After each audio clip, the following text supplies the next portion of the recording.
A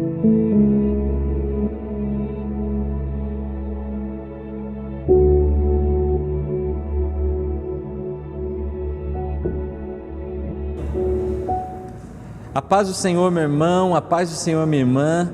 Nós chegamos a mais uma quarta-feira, já iniciando esse novo mês de junho, e nessa quarta mais uma aula da nossa Escola Bíblica Online, continuando as nossas aulas, os nossos aprendizados a respeito do Evangelho de Marcos. Que você possa ter uma boa aula, pegar aí o seu caderno, a sua caneta, a sua Bíblia, para que juntos nós possamos aprender mais a respeito da palavra do Senhor. Graça e paz, amados. Conta-se que certa vez um camponês perdeu o seu burro, o único que ele tinha. E ele saiu procurando o burro. E estrada fora encontrou com um velho cigano sentado debaixo de uma árvore. E os ciganos, eles tinham sempre uma má reputação. Era um preconceito que se tinha contra, até hoje se tem, né, contra os ciganos. E quando o camponês viu o cigano, já foi logo pensando mal do cigano. Aí ele se aproximou e disse: olha, você não viu um burro passando por aqui? E o velho cigano, com olhos calmos, pesados, levantou a cabeça calmamente, olhou para o homem e disse: esse seu burro é manco de uma pata traseira? E o camponês disse: ele por acaso é cego do olho direito? Falta dentes nele na parte superior da frente? Falta. Aí o cigano passou por aqui. E ele disse: cadê eles? Não vi. Aí o cara endoidou, o camponês. Pulou em cima do cigano, ladrão, agarrou ele. Você roubou meu burro, cadê meu burro? E o cigano dizendo: não roubei, não roubou. Então o homem foi na cidade e chamou os guardas. E achava até que o cigano tinha ido embora. Quando voltou, estava no mesmo lugar, sentado debaixo da mesma árvore, calmamente sentado debaixo da mesma árvore. É esse aí, falou para os guardas, que roubou meu burro. E o guarda perguntou para o cigano: você roubou o burro dele? Ele disse: não roubei não. Mas ele falou que o burro passou aqui. Eu falei que o burro passou aqui, não falei que eu vi o burro. E o guarda perguntou: mas como é que você sabe que o burro passou aqui se você não viu? E o cigano disse: preste atenção. Olha as pisadas na terra, na estrada. Essa pisada aqui é de um burro. E veja que a pisada da pata traseira é mais leve do que as outras 3 patas. Logo, ele é manco da pata. Ele não pisa com tanta força como as outras 3 patas. Por isso que eu sei que ele é manco. Se você olhar, o capim está comido do lado esquerdo, mas não está comido do lado direito. Mesmo o capim do lado direito sendo até melhor do que o capim do lado esquerdo. Por quê? Porque o burro não enxerga do olho direito. E se você observar, aonde o capim foi comido, tem sempre uma falhazinha de fios de capim sobrando. Por quê? Porque falta dentes na frente do burro. O camponês ficou logo assombrado, até envergonhado. Os próprios guardas disseram: olha, ele é inocente. E o guarda olhou para o cigano, o velho cigano, disse: como é que você sabe tudo isso? É porque eu aprendi a ver a natureza e ouvir a natureza. Essa parábola antiga, né? Aliás, essa parábola do tempo que eu tinha meus 7, 8 anos de idade, que eu lia no meu livro de escola, quando nós tínhamos boa educação nesse país. Veja, 7, 8 anos, eu nunca esqueci dessa parábola, até hoje eu me lembro dela. Se uma pessoa que aprende a ler a natureza, a ouvir a natureza, alcança um coração sábio, imagina uma pessoa que aprende a ler a palavra de Deus e a ouvir a palavra de Deus. Se torna muito mais sábio. E a pregação de hoje, a aula de hoje, é exatamente sobre isso. É ouvir a voz de Deus. Porque eu afirmo que todo aquele que ouve a voz de Deus ganha a recompensa da vida eterna. todo aquele que ouvir a voz de Deus ganha a recompensa da vida eterna.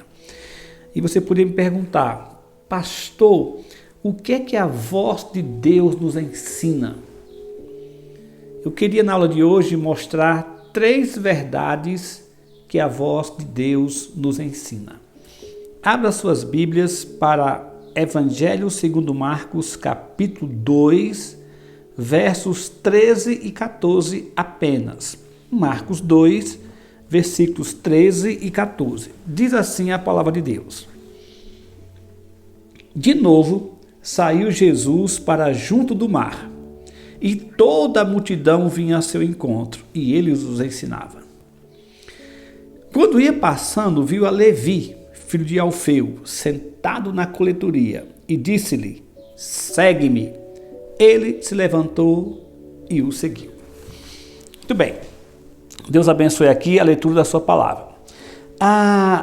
Nesse momento do Evangelho de Marcos, nós estamos narrando Jesus na Galileia, mais especificamente em Cafarnaum. E ele andando pelo junto do Mar da Galileia, que ele passava ali praticamente todo dia, passando junto ao Mar da Galileia, a multidão seguia Jesus. Ele está no auge do seu ministério.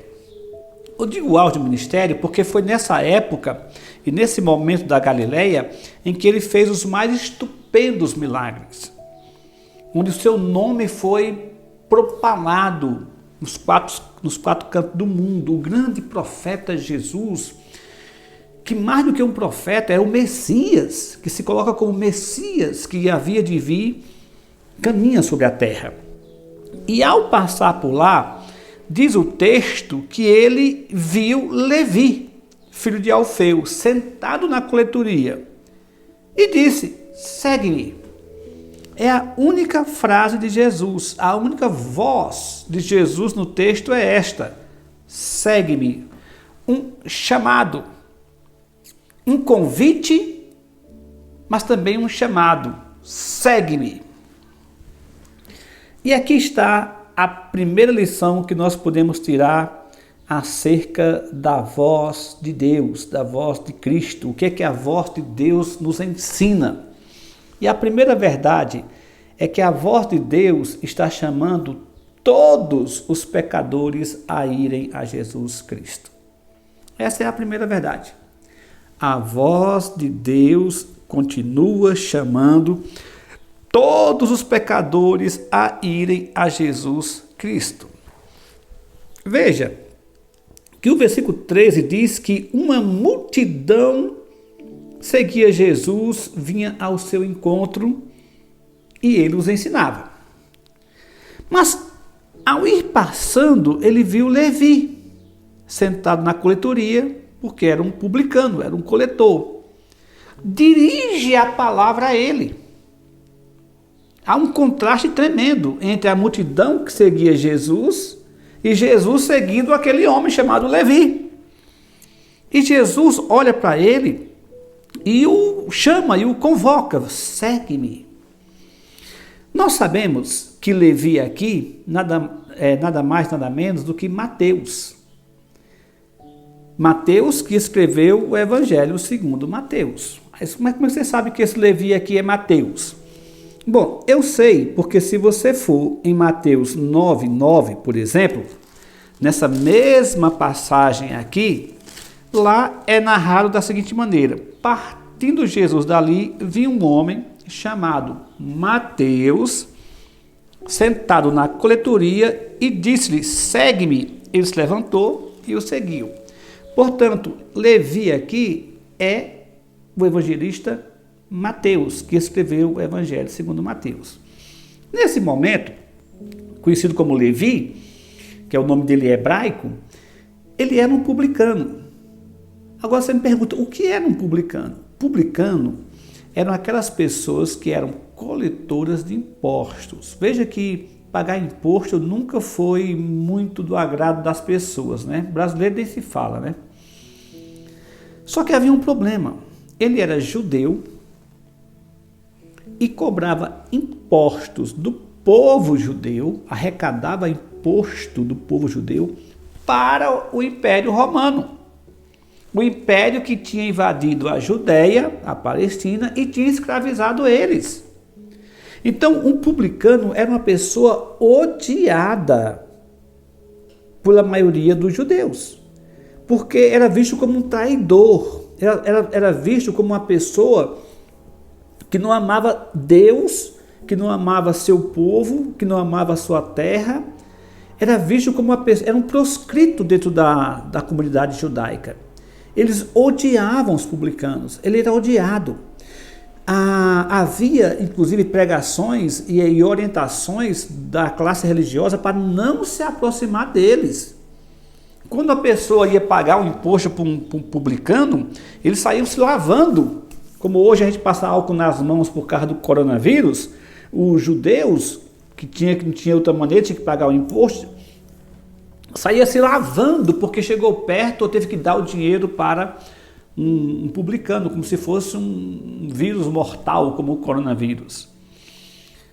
É para essa pessoa, odiada por toda a classe sacerdotal, por toda a classe religiosa de Israel e pelos judeus que observavam os rituais, a lei, até a tradição dos anciãos, que Jesus vai passando na direção dele de propósito,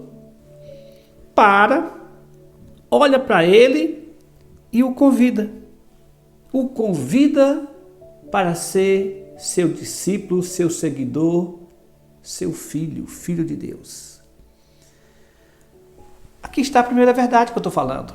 A voz de Deus está chamando todos os pecadores a irem até Jesus Cristo. Um publicano é convidado quando nenhum líder religioso o convidaria, Jesus o convidou. Porque Deus não faz acepção de pessoas. Ele via todas as pessoas do mundo com o mesmo mal, com o mesmo problema e também com as mesmas necessidades. O mal é o pecado, que todos, sem exceção, somos pecadores. Padecemos desse mal. E todos precisam da cura desse problema. E a cura chama-se Jesus Cristo. Então ele não faz acepção de pessoa, ele chama. E chama indo até ele. Enquanto que todas as outras pessoas se afastavam dos publicanos, Jesus vai até ele. Lembre-se que Zaqueu, que também era publicano, aquele que queria ver Jesus, não pôde se aproximar de Jesus porque a multidão não deixaria. Aliás, se a multidão visse Zaqueu no meio deles, eles iam até espancar Zaqueu e até aproveitar para bater nele. Por isso que ele sobe no sicômoro, na árvore, para esperar Jesus passar. A mesma coisa acontece aqui. Jesus vai até Levi. Não só vai até ele, como chama. E essa é uma coisa tremenda. Deus veio até nós pecadores, para que nós tivéssemos uma oportunidade de ir até Ele. Ele é que dá o primeiro passo. O primeiro passo da salvação, quem deu foi Deus. Então Ele chama.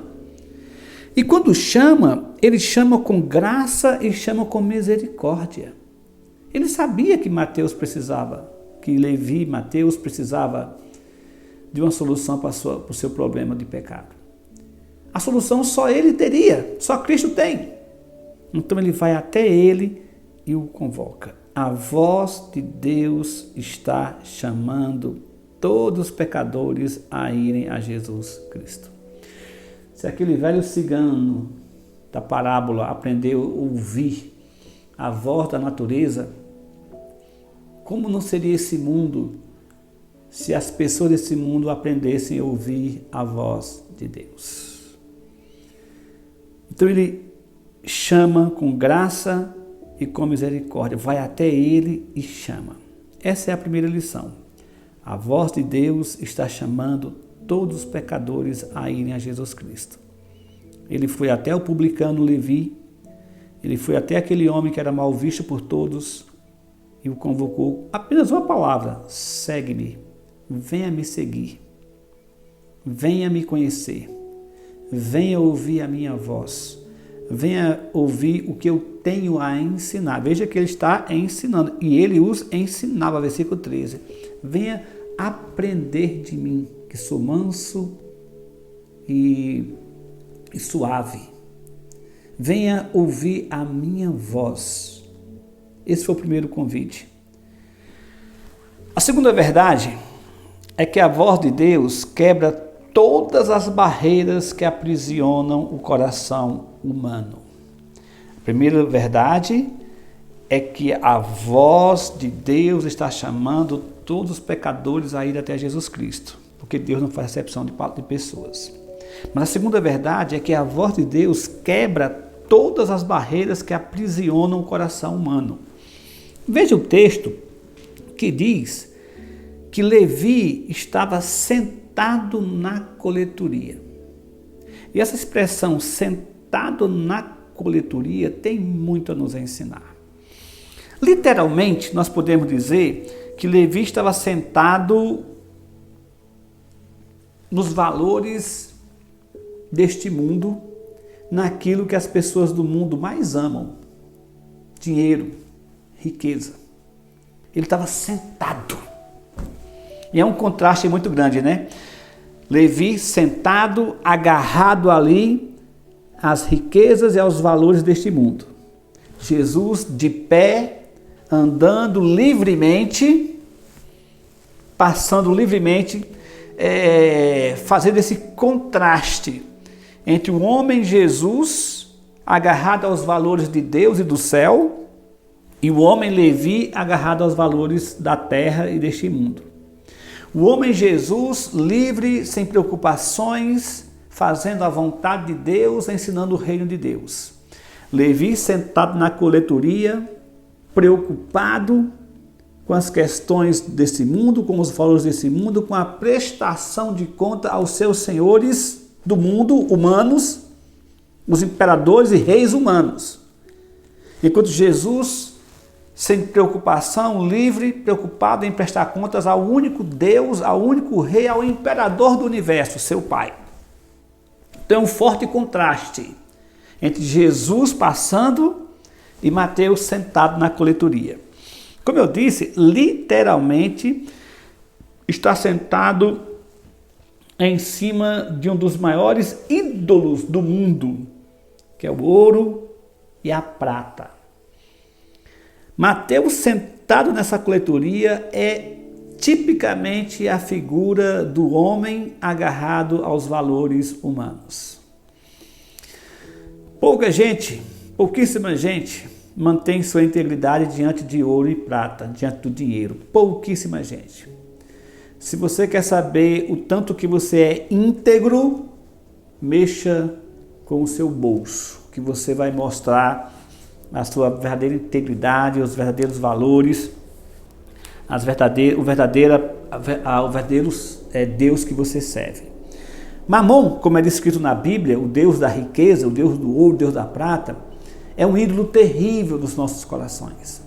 É um ídolo que tem matado muitas pessoas, é o ídolo que tem feito muitas guerras, é o ídolo da corrupção, é o ídolo que destrói casamento, é o ídolo que destrói relacionamento, é um ídolo poderoso, o ídolo chamado Mamon, que na Bíblia é tratado como um demônio. É um demônio da riqueza, da opulência. Mamon.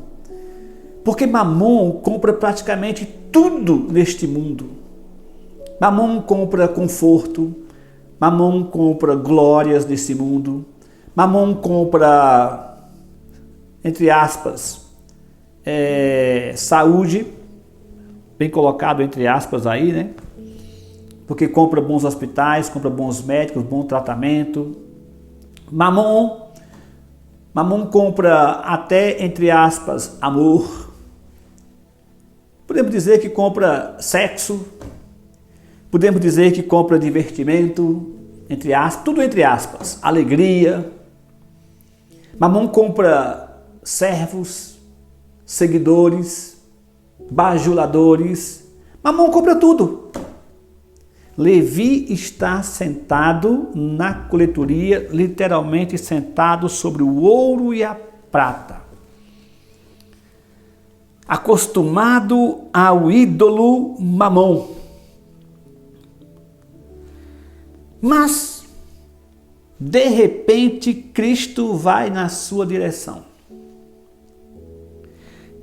e troveja com a sua voz divina: Levi, segue-me. E a voz de Deus quebra todas as barreiras que aprisionam o coração humano. Por mais atraente que seja Mamon, por mais atraente que seja o ídolo, a voz de Deus é mais atraente. O Salmo 29, que é o salmo que fala sobre a voz de Deus, se alguém perguntar para você qual é o salmo que glorifica, que enaltece a voz de Deus, lembre-se, o Salmo 29, que os mais antigos que estiverem assistindo essa aula vão se lembrar, inclusive de canções que nós cantávamos antigamente, sobre o Salmo 29, quando faziam boas canções evangélicas no passado. O Salmo 29 diz assim, olha: tributai ao Senhor, filhos de Deus, tributai ao Senhor glória e força.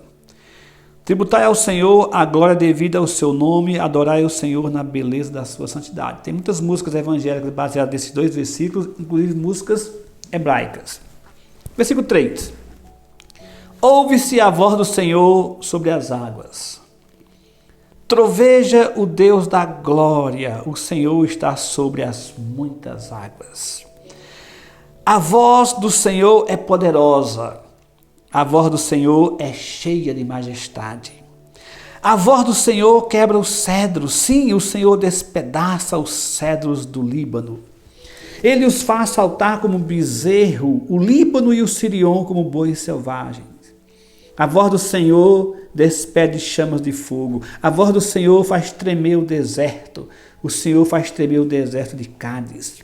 A voz do Senhor faz dar crias às costas e desnuda os bosques, e no seu templo tudo diz glória. O Senhor preside aos dilúvios como rei, o Senhor presidirá para sempre. O Senhor dá força ao seu povo e o Senhor abençoa com paz a seu povo. O que fez quebrar os ídolos do coração de Levi foi a voz do Senhor. Porque a voz do Senhor é poderosa. A voz do Senhor é cheia de majestade. Troveja. Só isso é capaz de quebrar os nossos ídolos, meus irmãos. Só a voz de Deus é capaz de quebrar as amarras, as correntes e as cadeias que aprisionam os corações dos homens.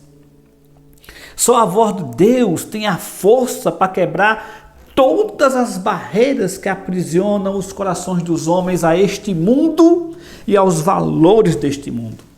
Não há nada no universo que consiga mudar corações, mentes, almas e espíritos, a não ser a voz de Deus. Albert Einstein, o físico Albert Einstein, que até hoje eu não sei se ele crê em Deus, se não crê, dizia, e aliás é uma frase famosa dele, quando perguntaram para ele qual era a força mais poderosa do universo, ele respondeu que é dos corações dos homens, e só Deus podia mudar o coração dos homens. Você pode pesquisar isso depois, você vai encontrar facilmente. Ele dizia que a coisa mais difícil, mais dura, mais poderosa do universo era o coração do homem. Nada podia mudar o coração dos homens, a não ser Deus. E é verdade. Jesus olha para Levi e chama: segue-me. E mesmo assentado em cima de todos aqueles ídolos, e do ídolo mais, vamos dizer assim, sedutor, de todos os ídolos, o ouro, o dinheiro, o amor ao ouro, a riqueza, ao dinheiro, a opulência, é o pior de todos os ídolos. Como eu falei, esse é o ídolo que compra tudo, ou quase tudo nesse mundo. Mas diante da voz de Deus, diante do chamado de Jesus, diante da voz de Jesus, esse ídolo foi despedaçado. Eu fico imaginando a cena. Ele olha para tudo aquilo, olha para Cristo, olha para quem Cristo é, para o que ele representa, o que sua voz ensina, os valores do reino de Deus, e olha para a sua coletoria, para aqueles sacos ali provavelmente cheios de ouro, de prata, de dinheiro, olha para um lado, fica olhando para Cristo, fica olhando para aquilo. Eu fico imaginando aqui aquele momento de luta e tensão no coração dele. Se eu disser não para esse ídolo aqui e para esses valores, eu vou dizer sim para aquele homem, Jesus Cristo. Mas se eu disser sim para Jesus Cristo, eu vou dizer não para estas coisas. E qual é o mais importante nesse momento? Qual é o mais importante? Mamon, esses valores aqui, ou o homem chamado Jesus Cristo com seus valores? Ele representa o reino de Deus. Essa coletoria representa o reino dos homens. Nessa coletoria há riqueza, há tesouros. Mas aquele homem também promete tesouro. O tesouro que ele promete, segundo ele diz, nem traça come, nem ferrugem corrói, nem ladrões escavam, nem roubo. Esse tesouro aqui eu tenho que ter o maior cuidado, a maior preocupação, porque as pessoas podem roubá-lo, podem tirar de mim, querem roubar e tirar de mim. O tesouro que ele me dá não me causa constrangimento nem preocupação, porque as bênçãos de Deus não constrangem. Já esses tesouros aqui causam um peso muito alto na minha vida. Inclusive o meu próprio povo não me ama por causa desses tesouros, destes valores. O tesouro que ele me oferece traz paz, traz harmonia e vida. E não é uma vida qualquer, é vida eterna. Esses tesouros que me dão um certo conforto me trazem tantas preocupações, até muitos inimigos. Paz eu não tenho nem entre os meus irmãos e conterrâneos palestinos e judeus. Então Mateus decide se levantar, como diz o texto, então ele se levantou e o seguiu. Veja que quando você troca o reino deste mundo pelo reino de Deus, você não vai para baixo, como muitas pessoas imaginam. Não é uma queda, não é um declínio, é uma subida. Você se levanta, você é alçado à glória de Deus, é para cima. Essa é a segunda lição importante que esse texto nos traz. A primeira, a voz de Deus está chamando todos os pecadores a ir a Jesus Cristo. A segunda, a voz de Deus quebra todas as barreiras que aprisionam o coração humano.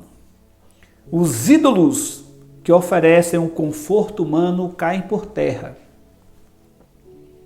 para aceitarmos Jesus Cristo, que nos dá o conforto de Deus. Então, quando se pergunta o que é que a voz de Deus nos ensina, a voz de Deus está chamando todos os pecadores a Jesus Cristo. A voz de Deus quebra todas as barreiras que aprisionam o coração humano. Mas há uma terceira e última lição muito importante nesse texto.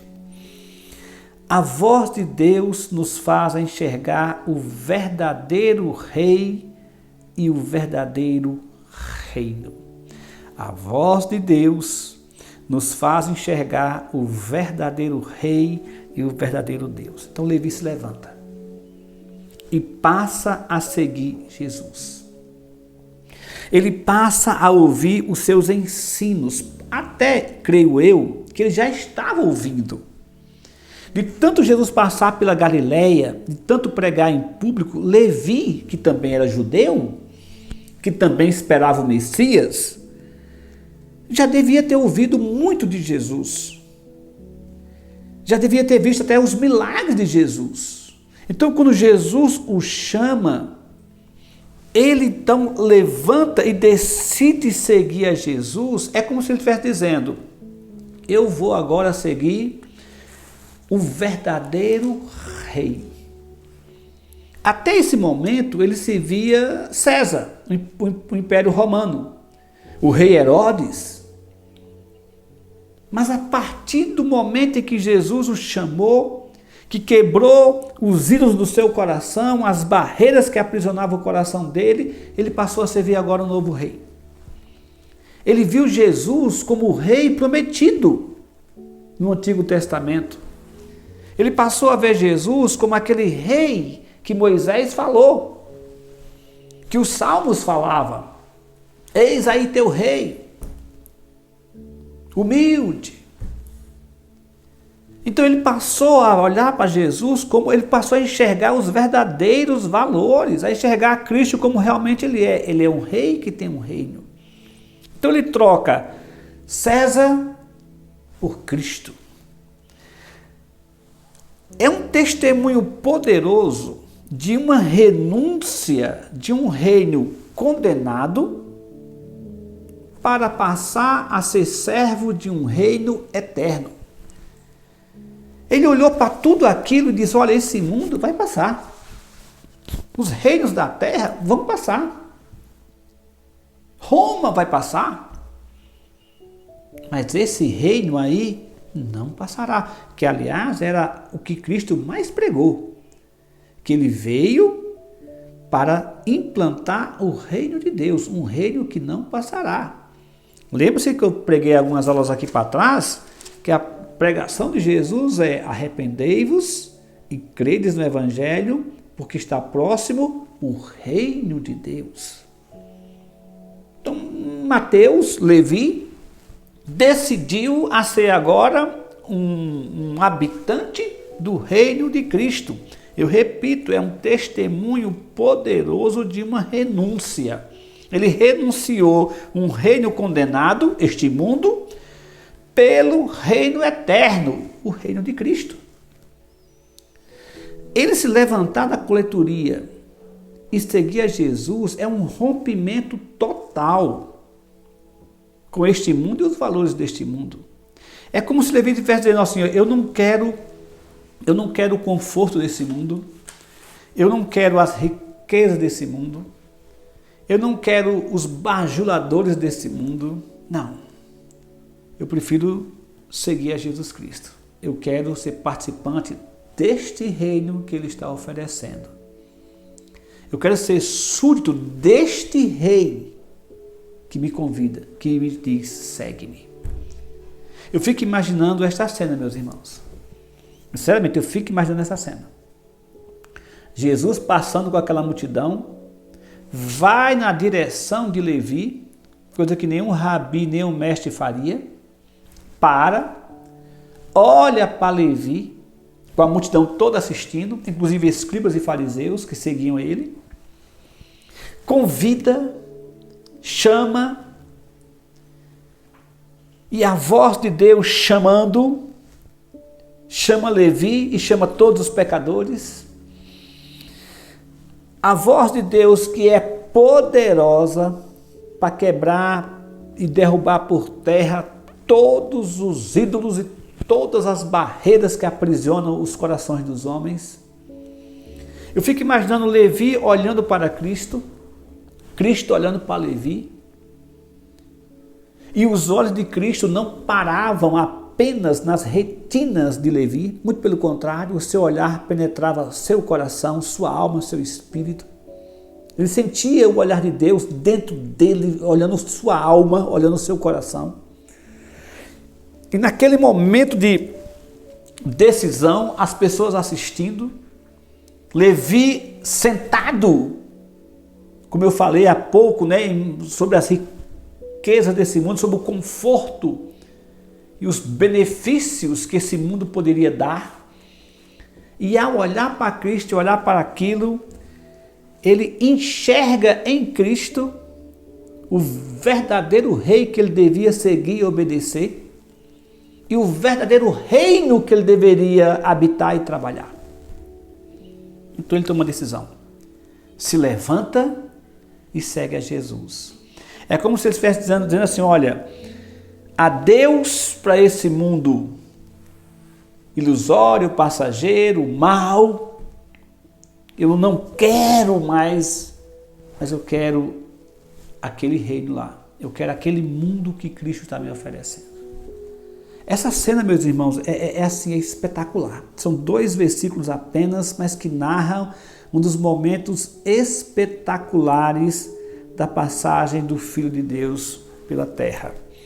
Eu costumo dizer, é uma frase que eu escrevi há algum tempo atrás, eu gostaria muito que você decorasse ela ou até escrevesse ela. Eu costumo dizer o seguinte, baseado inclusive até nessa passagem aqui de Levi, baseado nessa conversão aqui de Mateus. Eu costumo dizer o seguinte: quem enxerga Jesus Cristo como rei do reino de Deus, perde o encanto pelos reis da terra e o reino deste mundo. Eu vou repetir para você. Quem enxerga Jesus Cristo como rei do reino de Deus, perde o encanto pelos reis da terra e os reinos deste mundo. É causa e efeito.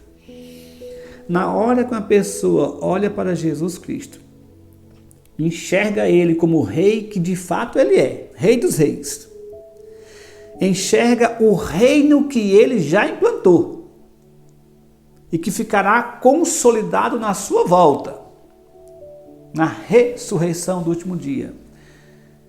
Quando você olha para esse rei, porque ele falou, porque ele disse, porque ele prometeu, e olha para o seu reino, como será o seu reino, você só fica como os reis desse mundo e o reino desse mundo se você for louco. Se você for um insensato, um estúpido.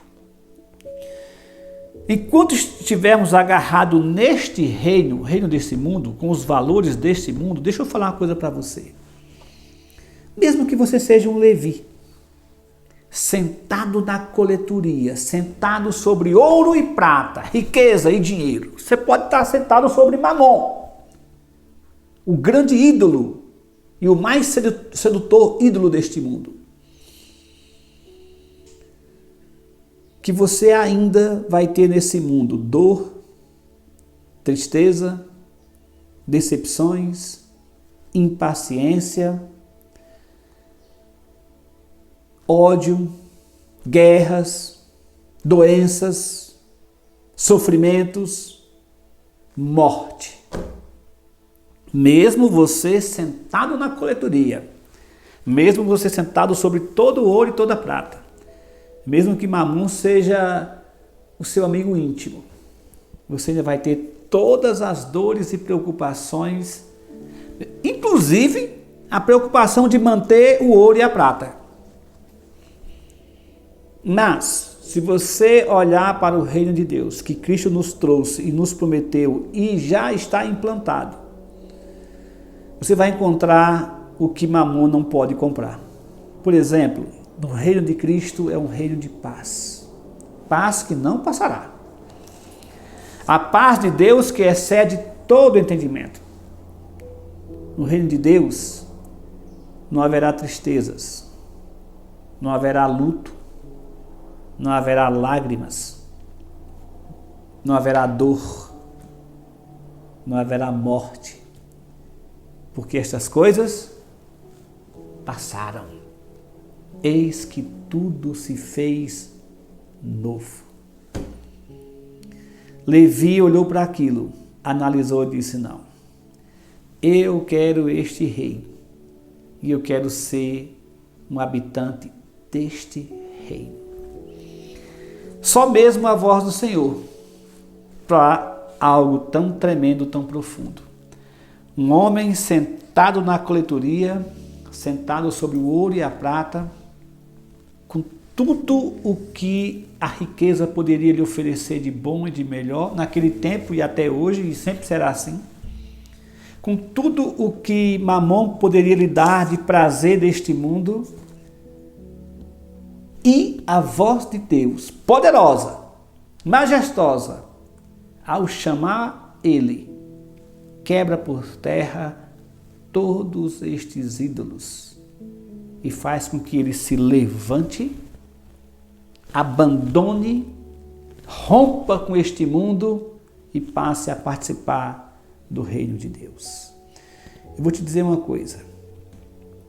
Se Levi continuasse sentado naquela coletoria, ele seria apenas mais um no meio de milhões e milhões e bilhões e bilhões de pessoas que nós sequer saberíamos que ele existiu. Mas no momento em que ele ouviu a voz do Senhor, obedeceu, se levantou da coletoria e seguiu a Jesus, Levi passou a ser um dos grandes homens no reino de Deus. Tanto é que é ele que vai escrever o livro mais lido do mundo, o livro mais lido do mundo, que é o seu evangelho, que nós chamamos Evangelho segundo Mateus. O cigano, que eu falei no início da parábola, aprendeu a ver a natureza e ouvir a natureza, se tornou um homem sábio.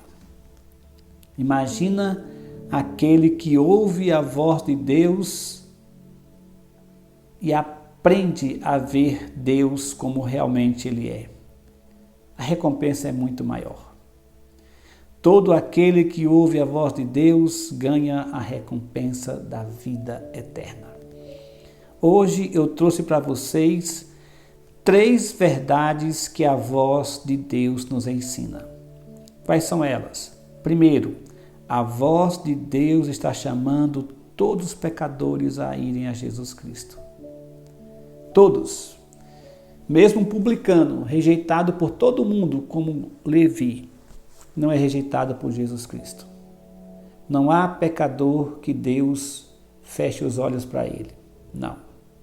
Os pecadores fecham os olhos para Cristo, mas Cristo nunca fechou os olhos para os pecadores. Ele chama. Segundo, a voz de Deus quebra todas as barreiras que aprisionam o coração humano. Se seu ídolo é Mamon, se seu ídolo é a luxúria, se seu ídolo é a arrogância, se seu ídolo é a mentira, se seu ídolo são os vícios, eu não sei o que é que te aprisiona nesse mundo, você sabe. Qualquer que seja a barreira que te aprisiona a este mundo, só há uma coisa poderosa para quebrar e te levantar e te tirar dele: a voz de Deus. Porque a voz de Deus é poderosa, a voz de Deus quebra todas as barreiras que aprisionam o coração humano.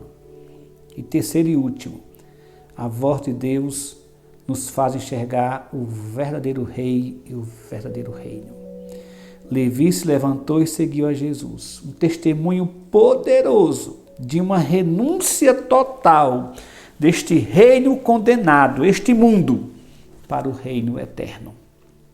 Porque quem enxerga Jesus Cristo como rei do reino de Deus, perde o encanto pelos reis da terra e os reinos deste mundo. Antes de terminar, eu só queria deixar algo registrado.